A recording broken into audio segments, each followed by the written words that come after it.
Hello everyone. तो आज मैं क्वेश्चन जो मैं बता रही हूँ बिल्कुल डिस्क्राइब करके मैं बताऊँगी, क्योंकि ये क्वेश्चन रिसेंटली बहुत सारे अभी जो भी एग्ज़ाम हुए हैं उनमें ये क्वेश्चन पूछा हुआ है, इसलिए मैं सोची कि ये क्वेश्चन को ज़रूर अपडेट कर दूँ। तो श्वेत विद्रोह के संदर्भ में निम्नलिखित कथनों पर विचार कीजिए। तो बिल्कुल देखिए देखिए श्वेत विद्रोह जो है ना, ये किसके टाइम में हुआ था? लॉर्ड कैनिंग के टाइम। और ये बिल्कुल सही कथन है, कह रहा है कि इनमें 1857 के विद्रोह के समान भारत में ब्रिटिश नियंत्रण के लिए एक गंभीर खतरा उत्पन्न कर दिया था।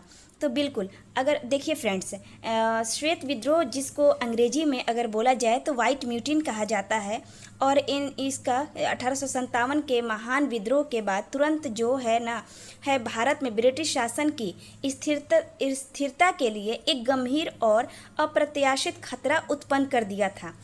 तो हालांकि यह 1857 की विद्रोह जिसका व्यापक या फिर हिंसक नहीं था, लेकिन ब्रिटिश औपनिवेशक जो नींव को हिलाकर रख दिया था। और देखिए जो आपका विद्रोह हुआ था इसके मुख्य कारण और खतरे जो थे, ये श्वेत विद्रोह को कारण था।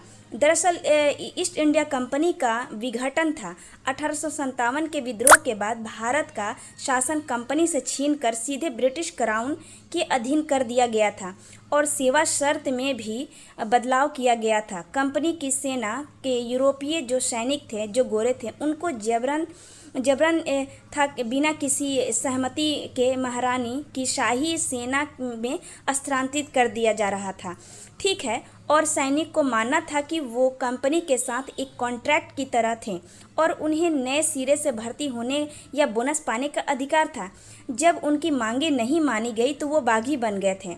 तो ये स्टेटमेंट आपका सही है। और ये जो मुख्य जो सेकंड स्टेटमेंट बता रहा कि यह मुख्य रूप से भारतीय सिपाहियों की शिकायत के कारण हुआ था, जिन्हें ब्रिटिश अधिकारियों द्वारा दुर्व्यवहार का अनुभव था। तो ये स्टेटमेंट बिल्कुल गलत है।